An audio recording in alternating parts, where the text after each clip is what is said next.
What's up mga tropa? Dito tayo ngayon sa Barangay San Roque. Ito ba yung kalsada na ginagawa parugtong to siguro papunta sa Buri. Buri talaga to, papunta sa Barangay Kabugawan.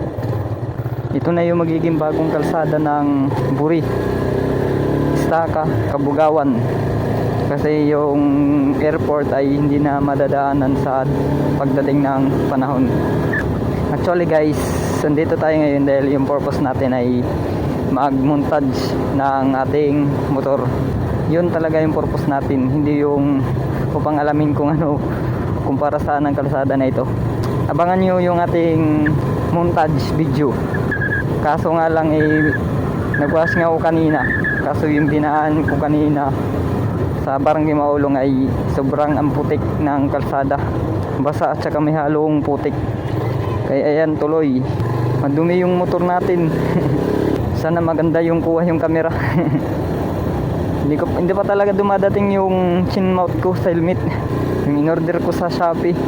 Yung kasi gagamitin ko para maganda yung kuha ng video.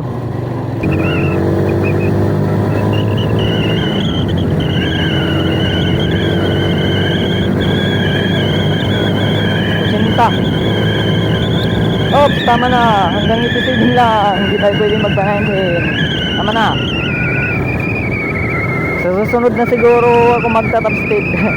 Hanggang 85 lang. Naglampas na nga tayo. Nung una bagong labas hanggang 60 lang yung patakbo ko.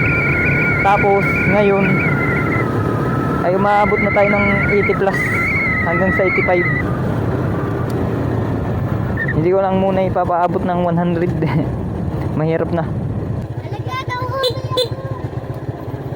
Oops, hanggang dito na lang. Thank you for watching. See you next vlog.